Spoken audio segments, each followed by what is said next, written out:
Hello, and welcome to NASA Grants and Cooperative Agreements 101, an overview of federal financial assistance. I'm Christiane Diallo, a senior analyst with the NASA Office of Procurement, Grants Policy and Compliance. The purpose of this training is to provide you with an overview of the federal financial assistance. There are three objectives that we will be covering. The first is to understand and identify the different types of federal financial assistance. Secondly, we want to understand how the federal financial assistance process works and also identify the key players in those processes. And last but not least, we want to understand the statutory authorization and regulations that govern federal financial assistance. Before we begin, let's go over a brief history of awards. The earliest assistance awards in the United States were land grants, where property rather than money was awarded. After the Constitution was adopted, the federal government made compacts with each state entering the Union, compacts which were passed by Congress and accepted by the individual territorial legislatures. Under these compacts, the federal government granted land to the states that was to be used to establish public primary and secondary schools. Throughout the 19th century, Congress continued to make grants to the states that provided for schools as well as grants to build public buildings and also aid internal improvements such as railroads. Grants played a significant role in the establishment of many of the nation's leading universities. And as our nations and population grew, so did the role of the federal grants. This graphic represents historical events that occur leading to the expansion of federal grants. Now let's take a look at each one of them. The first is the Land of Ordinance of 1785. This was established as a standardized system for the sales of lands and also allowed for land to be granted for public schools. Second is the Morrill Act of 1862. This provided grants to the states to establish land grant colleges and required states to submit annual reports for grant-related expenditures. In 1879, there was the Act to promote the education of the blind, and this was the first monetary grant. In 1887, we have the Hatch Act. This act established the first cash grant to the state. The Weeks Act in 1911 required states to provide matching funds and submit expenditure plans for a grant award. In 1977, we have the Federal Grant of Cooperative Agreement Act, which I believe some of you may be familiar with. This act clarified instruments of federal financial assistance. And last on our list is the Title II of the Code of Federal Regulations, also known as 2 CFR Part 200. This was established in 2014 and was aimed to streamline the grants award process, eliminate redundant regulations, and also emphasize performance measurements in awarding and evaluating projects. Now let's talk about the different types of federal financial assistance. NASA uses several types of federal assistance instruments, as described in the Federal Grant and Cooperative Agreement Act. This act provides guidance to government agencies in their use of federal funds, particularly by distinguishing between grant, cooperative agreements, and contracts, and clarifies the meaning of these instruments in order to reduce operational inconsistencies, inefficiencies, and waste. The act also encourages the use of competition. Now let's look at the difference between a grant and cooperative agreement. As you can see, grant and cooperative agreement are similar in nature. They're both used to transfer money or property to a recipient. They both support or stimulate a public purpose. That is, when the intended objective of a funded project benefits the public. The one difference between the two instruments is substantial involvement on the federal agency's part. Agencies, including NASA, uses the substantial involvement criteria to determine whether to issue a grant or a cooperative agreement.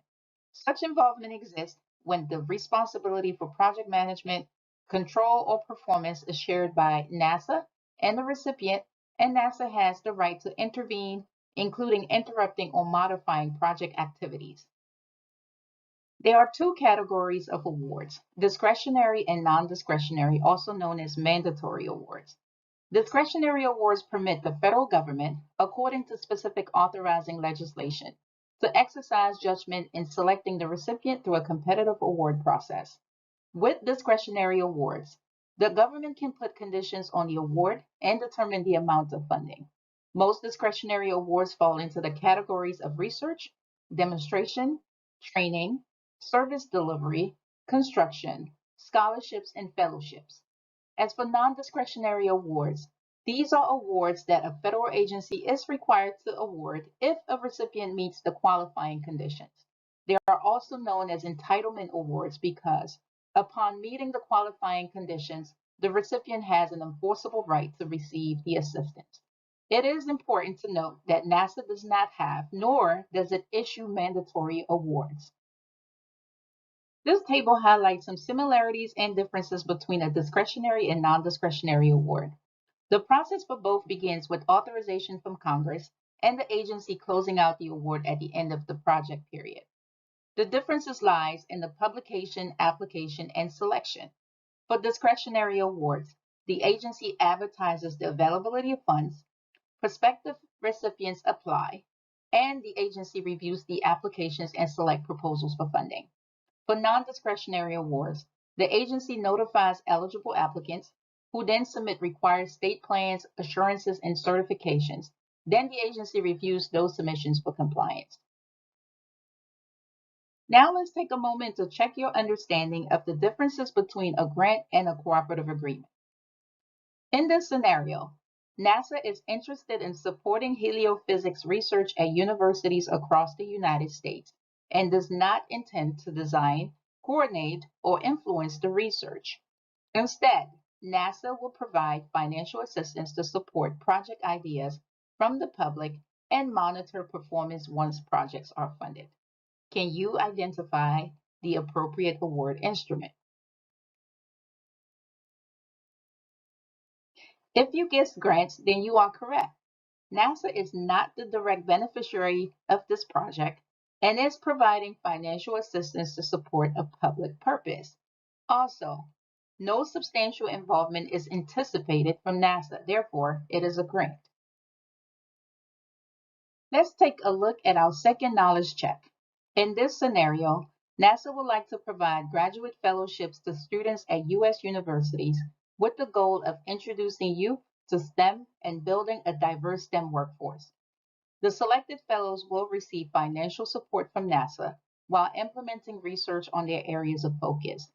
University faculty advisors must collaborate with a NASA technical advisor to develop their research proposals, and selected fellows will be mentored by a NASA technical advisor. Can you identify the appropriate award instrument?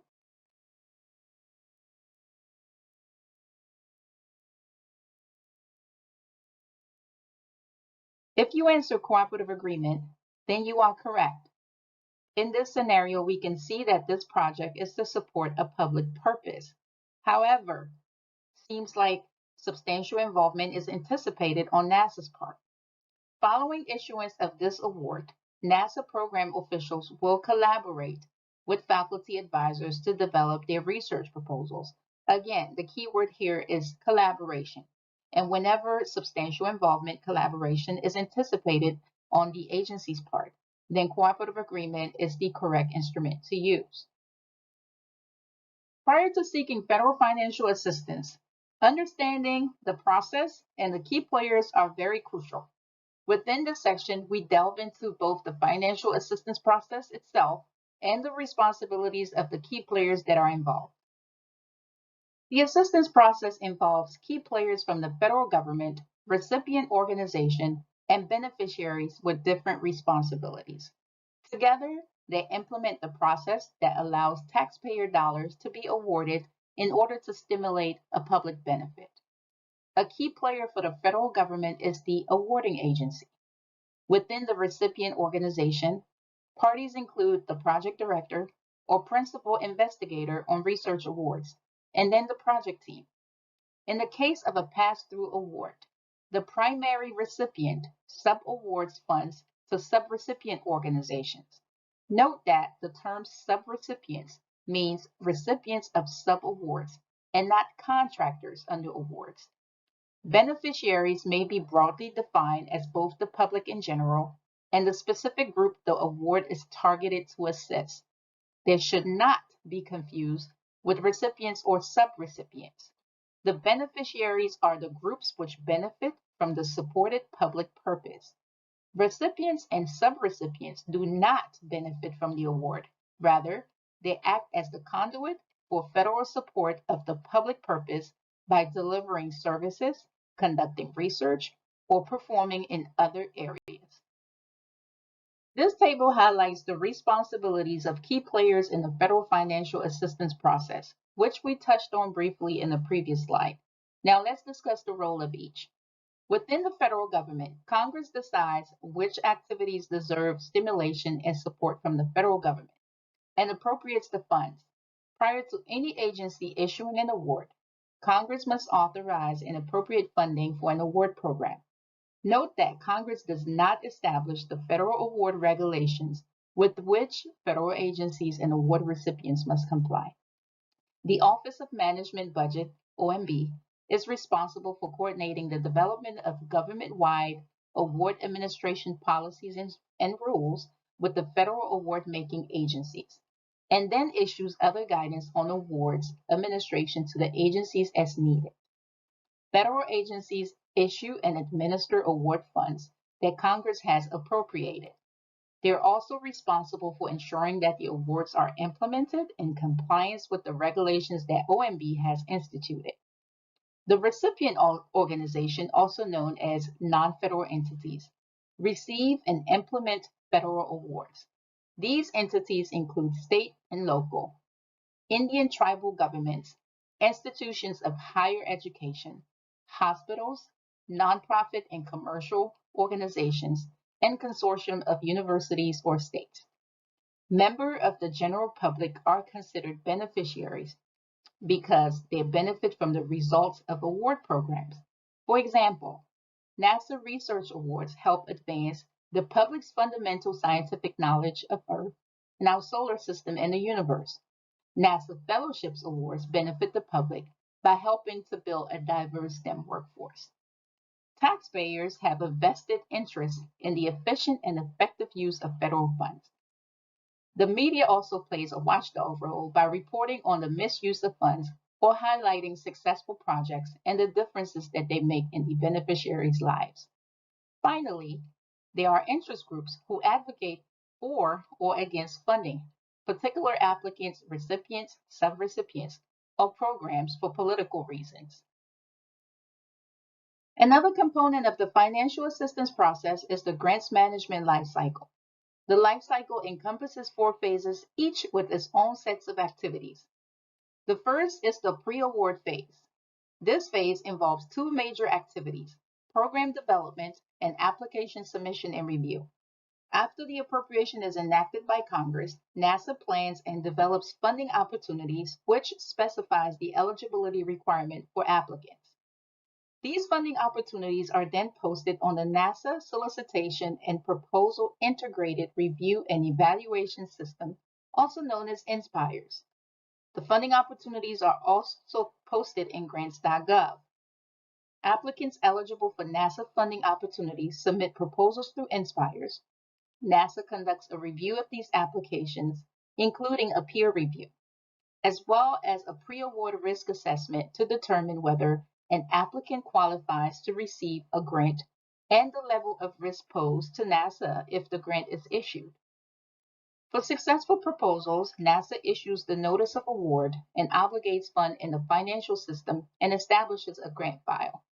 For unsuccessful proposals, a non-selection letter is issued to the applicant. Once a grant is awarded, the focus shifts to the post-award phase, implementation and management of the funded project. During this phase, the recipient draws down funds, provides performance and financial reports to NASA, and NASA monitors the award's performance.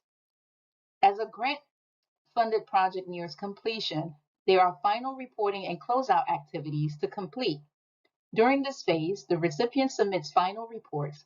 NASA ensures all final reports and deliverables are complete. Once the period of performance ends, the award is closed administratively.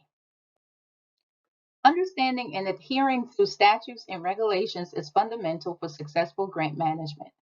Let's look at a few statutes, regulations, and guidance that governs NASA grants. Statutory authorization is one of two pieces of congressional legislation that is required before a federal agency can make an award. Statutes are federal laws enacted by Congress. They typically command or prohibit something or declare policy. Each new statute is assigned a number according to the order of enactment within a particular Congress. For example, the fourth law enacted in the 113th Congress was numbered as Public Law 113-4.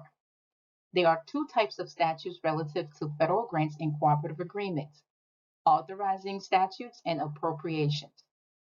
Authorizing statutes provide federal agencies with the authority to provide federal financial assistance.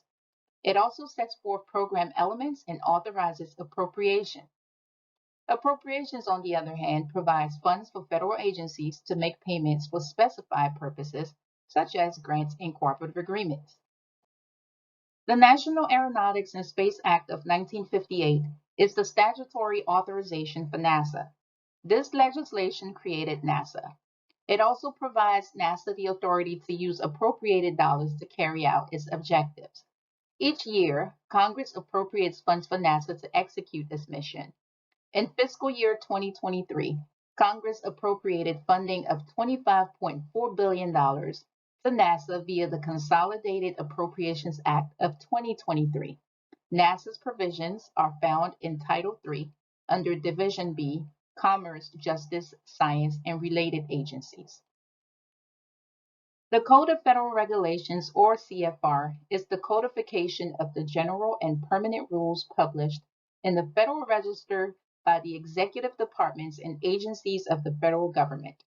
It is divided into 50 titles that represent broad areas subject to federal regulations. These regulations serve as enforceable rules that implement the various statutes. For the purpose of this training, we will focus on Title II of the 2 CFR, which provides government-wide regulations on grants and cooperative agreements. The 2 CFR Part 200, which official title is the Uniform Administrative Requirements, Cost Principles, and Audit Requirements for Federal Awards Regulations, also referred to as the Uniform Guidance, is an authoritative set of rules and requirements for federal awards. It was developed and established in December 2014. The 2 CFR 200 streamlines regulations and requirements affecting award management by consolidating prior OMB circulars, which has led to a reduction in administrative burden on award recipients. The applicability of the administrative requirements, cost principles, and audit requirements varies by recipient type. Recipients are required to comply with the terms and conditions of their awards, which include the federal awarding agency's regulations adopting or implementing 2 CFR 200. Subrecipients are required to comply with the terms and conditions of their subawards, which in most cases are the same as the federal awarding agency's regulations. The 2 CFR Part 200 consists of 6 subparts. Subpart A is your acronyms and definitions. Subpart B is your general provisions. Here you can learn about the purpose and applicability of the regulation. Subpart C is the pre-federal award requirement and contents of the federal award. This subpart provides guidance to both federal agencies and recipients on what to do prior to issuing an award and after receiving an award. Subpart D is your post-federal award requirements and provide guidance to both federal agencies and recipients on what to do after an award has been issued. Subpart E is your cost principles, and this provides guidance to the recipients on the types of expenditures that federal funds can and cannot be used to support a project.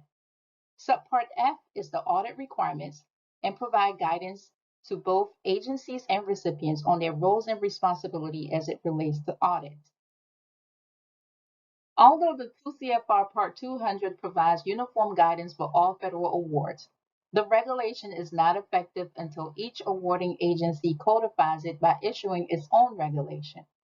NASA has codified its adoption of 2 CFR 200 by publishing 2 CFR 1800. NASA's regulation states that 2 CFR 200 applies to all NASA awards, and it also outlines several exceptions to 2 CFR 200 that NASA has chosen to implement. These exceptions, as outlined in 2 CFR 1800, include a clarification that NASA issues awards to foreign organizations only on an exceptional basis. It is important to note that the 2 CFR 1800 does not apply the cost principles in subpart E of the 2 CFR Part 200 to U.S. and foreign for-profits. These entities must follow the policies and procedures of the Federal Acquisition Regulation at 48 CFR Part 30, known as the Cost Accounting Standards Administration, and Part 31, Contract Cost Principles and Procedures. In addition to the regulations, NASA has two important guidance that applicants and recipients must familiarize themselves with. The first is the Proposer's Guide, which outlines policies and procedures for submitting applications to NASA for federal financial assistance. The second is the NASA Grant and Cooperative Agreement Manual, or GCAM. The GCAM provides award management policies and procedures to facilitate NASA's compliance with 2 CFR Part 200 and the 2 CFR Part 1800, as well as guidance addressing the various processes that make up the grant's lifecycle. Starting in early January 2024, the two guides will be consolidated, with content internal to NASA being removed. The revised guide will be exclusively centered on policies and procedures relevant to NASA grant applicants and grant recipients. The guide will also be accessible at the Grants Policy and Compliance website at the link provided here. Recipients must adhere to the terms and conditions upon receiving a NASA award. Failure to comply with the terms and conditions of an award can result in potential consequences, including the risk of losing funding or becoming ineligible for future awards. Terms and conditions may be administrative, based on regulations or policies, or programmatic, based on specific requirements imposed by the program office, such as the timing and content of a particular report. Additional terms and conditions, referred to as specific conditions, may be placed on an award to aid the recipient in effectively managing the type of awards that is issued. Terms and conditions cover topics such as financial performance and progress reporting, changes in personnel or scope, property and equipment. It is important to note that the terms and conditions of an award flow down to subrecipients of a federal financial assistance award unless otherwise noted. This concludes the training on NASA's Grants and Cooperative Agreements 101, an overview of federal financial assistance. You now should be able to identify federal financial assistance types, identify the main parties that are involved within the financial assistance process, and also be able to explain the purpose of statutory authorization and regulations for federal financial assistance. If you have any questions about or comments on the information contained in this training, please contact the Grants Policy and Compliance team using the email provided on this slide. Here's a list of helpful links and resources as it relates to the information shared throughout this training. First is the Grants Policy and Compliance website. On this website, you can learn more about the Grants Policy and Compliance Office. You can find a copy of NASA Grant and Cooperative Agreement Manual, as well as the Proposer's Guide. Also, a list of frequently asked questions as it relates to NASA grants. We also have the link to the 2 CFR Part 200 here. Finally, if you are interested in learning more about grants at NASA, we encourage you to visit our YouTube channel using the link provided here. This channel was recently established and will house all grants-related training. Also, be on the lookout for Grants 102. This will be posted on our YouTube channel soon and will focus on NASA's grants life cycle and the recipient's responsibilities for effective grant management. We want to thank you again for your interest in NASA grants, and we hope you enjoyed the training.